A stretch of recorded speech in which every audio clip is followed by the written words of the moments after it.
paranoia is the default position that you take place. You look at what happened to Joseph Stalin, where when he had a stroke, nobody would go in and check on him for 24 hours, in part because they were worried if he was okay, he would have him executed, but in part because they really would be quite happy if he died.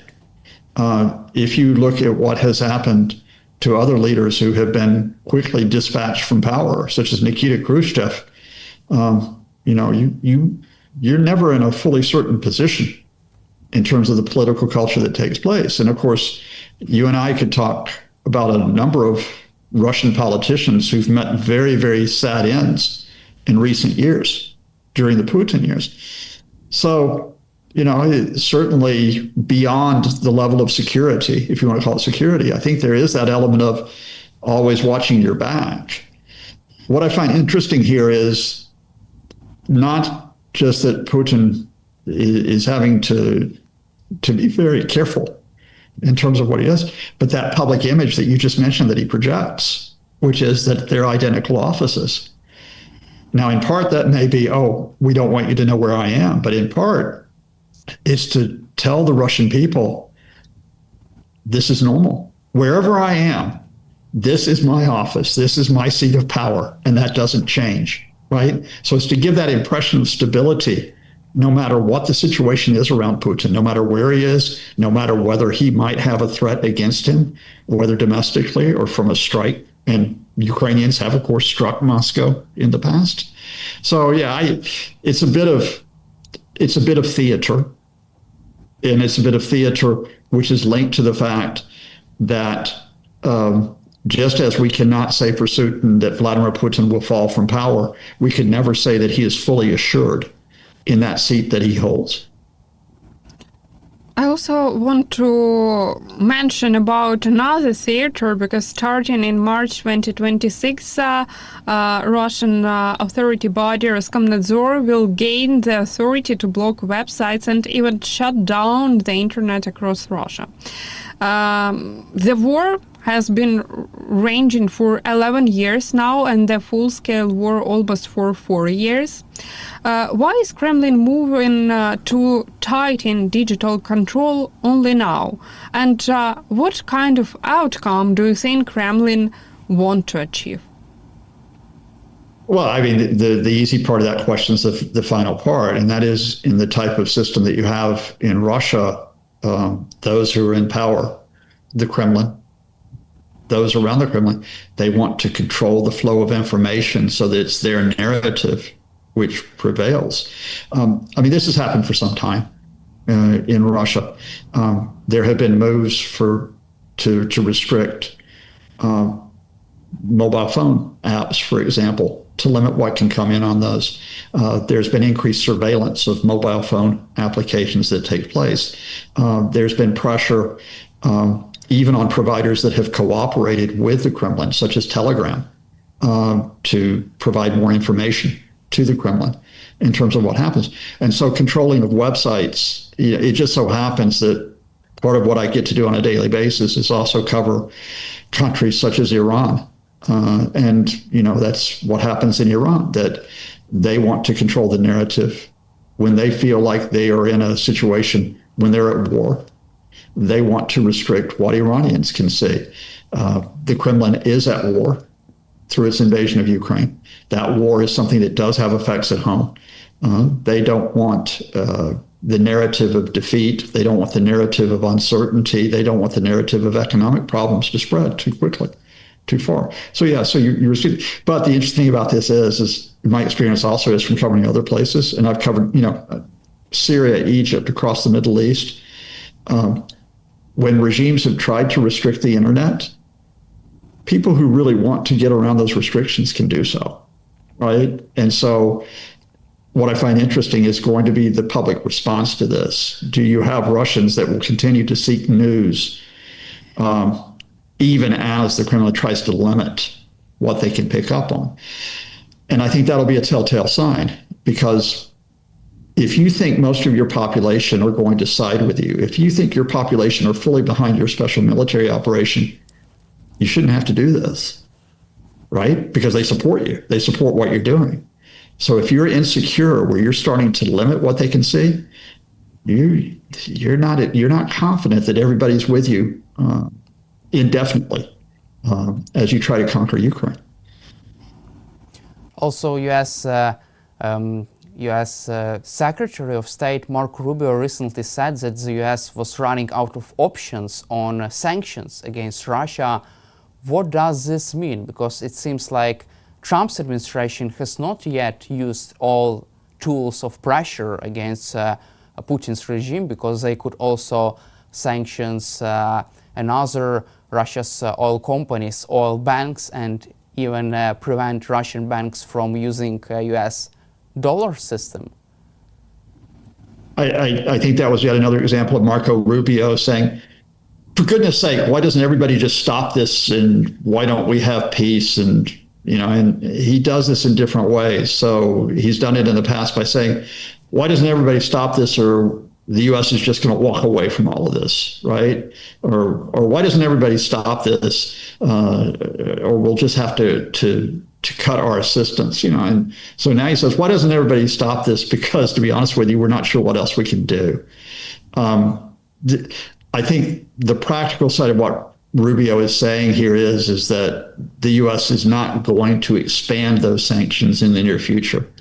So but they have fired a pretty significant shot. I mean, let's talk about what they did do when they have imposed those sanctions on Lukoil, on Rosneft, on Russia's two largest oil companies that take full effect this month. India's 5 large refiners, so 5 of the 7 largest refiners in India, will not take any Russian oil next month. 0. Now, for a country which had vastly expanded its intake of Russian oil to the point where it was taking in 40% of its imports of oil from coming from Russia, that's significant. China has sharply decreased its intake of Russian oil in November. It's down about 36% from last month. Now, if that was to continue, that's a significant dent in the Russian revenues. Turkey is moving away from taking Russian oil and diversifying its intake, and Turkey is Russia's 3rd largest customer. So in a way, I'm not too bothered by Rubio saying this, because the fact here is that having held back for so long from doing anything that could really constrain Russia, the U.S. sanctions on Rosneft and Lukoil have been major. And let me just expand on that just a bit. Beyond the fact that those countries are not taking Russian oil, or they're decreasing it, Lukoil is now in a position where its foreign operations are being crippled and may disappear completely. So their refinery in Bulgaria is being nationalized. Their place in one of the world's largest oil fields, which is in Iraq, is in jeopardy. They've effectively declared the possibility that they may be suspending operations there. There are other countries which are reportedly going to take action against Lukoil's interests. Either Lukoil has to sell up, as they're talking about doing in Switzerland, or their assets will be confiscated. Now, given that that's Russia's largest private oil company, that again has a huge effect. And that there's a lesson in that. The direct U.S. sanctions on Russia were never going to be the key here. The key was always going to be the secondary sanctions. That is, the sanctions on countries who deal with Russia. And the U.S. has finally gone into that territory, and it is having an effect. Do you think that Russians really care about this recent U.S. sanctions against Putin's war economy, because they're trying to present that like they don't care about that? This narrative is being spread by Russian propaganda around the globe. Well, I mean, the Kremlin better care about it, because the fact here is that the Kremlin was already in a position before these sanctions took effect, where the economy was flatlining, where the government budget was increasing sharply, where they had the possibility of entering recession and having inflation at the same time. And now if you're talking about a 35-40% cut in your oil revenues, that's the lifeblood for this invasion. They've run a wartime economy, and if you run a wartime economy, you can tell the people to sacrifice if you can fund the war by making them make that sacrifice. But when you have them make the sacrifice and then you might not be able to fund the war as well, and I do think you're going to get that crunch point in 2026. Yeah, this makes a difference. And in the past, the head of one of Russia's largest banks, Hermann Gref, told Putin last week, and more importantly, someone leaked it that he told Putin that Russia's economy is at serious risk of stagnation. And in particular, its financial sector, its banks, may be facing serious difficulty soon because their loans may go bad. Now, that's one of Putin's key allies financially, who in effect has broken cover. Either he allowed it to be mentioned in the media, or someone has gone and told the media this is what he said. So there are people who are already concerned about the Russian economy, and the tightening of the sanctions is only going to increase those concerns. I also want to discuss the situation on the battlefield, because according to what BBC reports, that given the heavy fog reportedly helped Russian troops advance deeper into Pokrovsk, a key city in eastern Ukraine, and we know that Moscow is trying to seize it for over a year. How do you assess the situation on the battlefield, especially with this news about Pokrovsk? Especially, can you compare what you said last week about Pokrovsk? Yeah, I start with the standpoint that President Zelensky, the military, acknowledged that the situation is difficult, both in the Donetsk region where Pokrovsk is, but also in Zaporizhia, a region that you know quite well, Sofia, because the Russians have taken a few villages. They've made an advance there.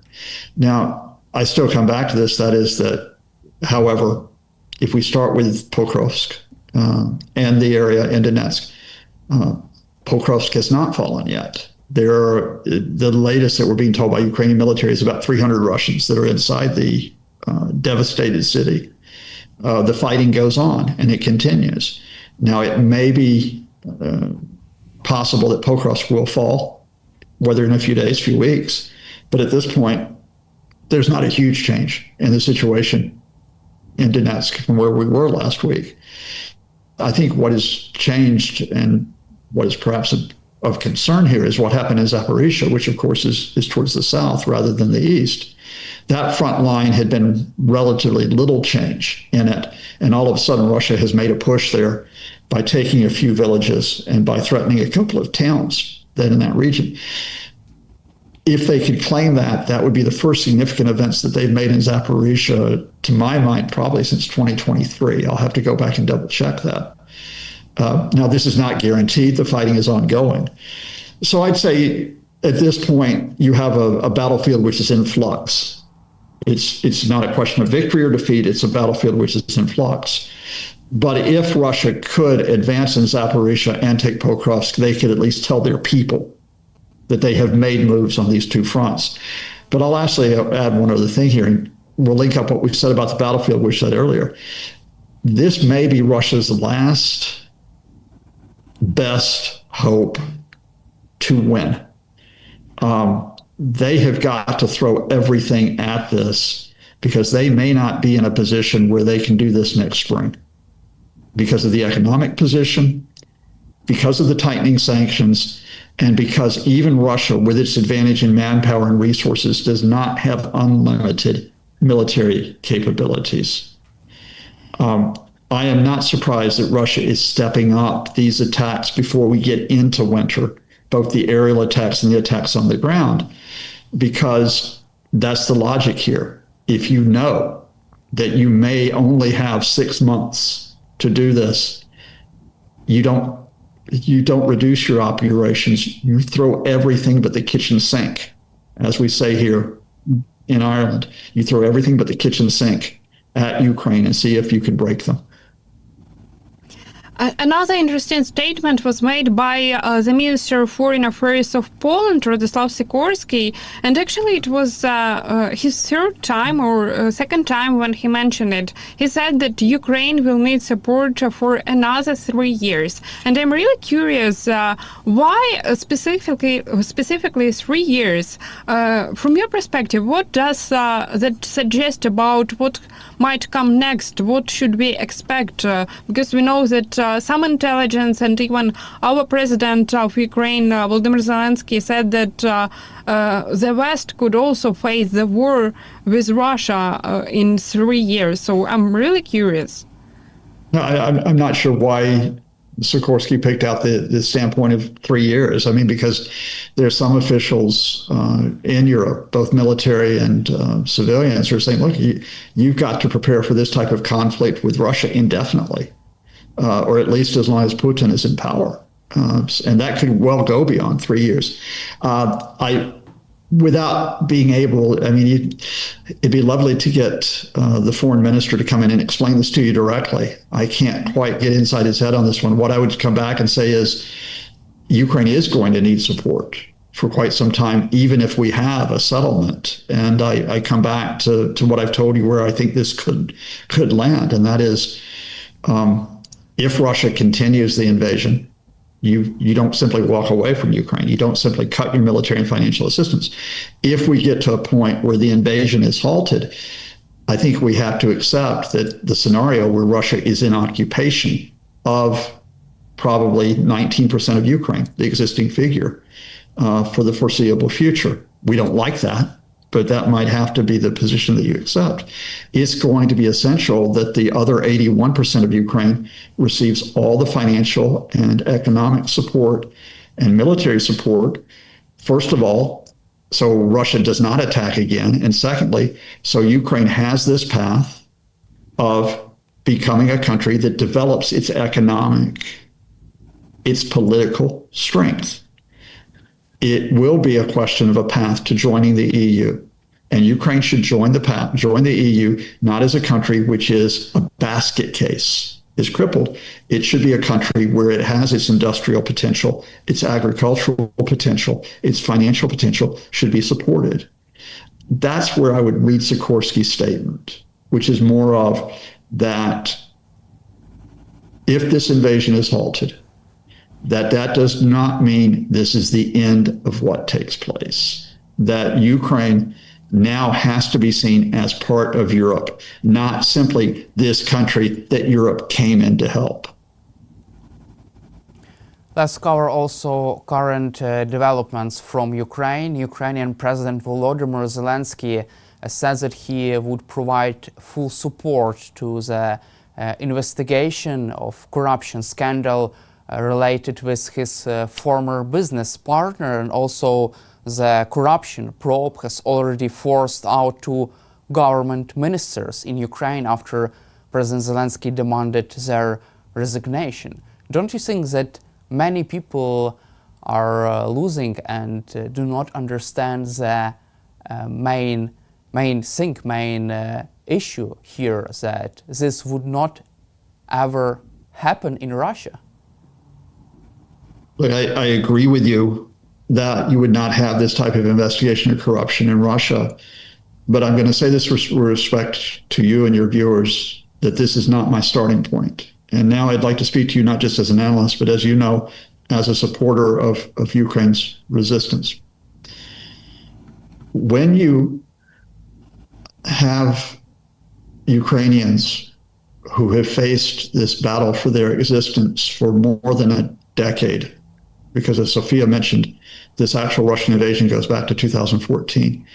When they face a full-scale invasion since February 2022, and when they have sacrificed so much, when they've been told, quite rightly by their government, that the government is part of making that sacrifice, which is the way that it should be, if you have certain individuals, and I need to emphasize, these are all allegations at this point, these have not been tried in court.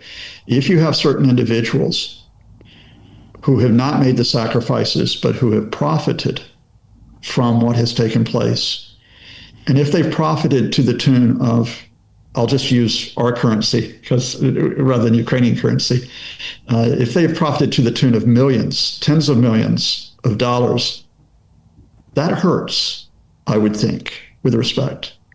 That hurts you if you're in the armed forces and you've put your life on the line for Ukraine. That hurts you if you have been a relative of someone who might have been killed in this. That hurts you if you have not been on the front line, but you have worked your hardest at your job to keep the country going. That just hurts. And I think there is an element that if those individuals have indeed taken tens of millions of dollars, especially if it's been illegal, that's a betrayal. I mean, that is a betrayal of the nation, but it's a betrayal of each and every Ukrainian who did not go out to make a lot of money from what took place, but indeed lost their homes, lost their livelihoods, lost their friends, lost their family because of this. The facts of the case as we know it are this, or at least the allegations, that 8 people are suspected of taking up to $100 million in what we would call kickbacks. So money from suppliers to Ukraine's nuclear energy company. They got 10 to 15% of contracts, which was money that did not go into Ukraine's energy grid. It went into their pockets. And they got that by threatening those suppliers, allegedly, by saying, if you do not pay us, we will make sure you do not get another contract. We will block you from taking place. Now, it so happens amongst the people who were suspected, not convicted, but suspected, it so happens amongst this that you have a former deputy prime minister who is one of the people who is suspected. You have a former energy minister who is now justice minister or was justice minister until the forced resignation yesterday. And you have someone who was the former business partner of the current president, Vladimir Zelensky. These are very, very high-ranking officials. These are officials who, when they took office, would have sworn an oath to Ukraine.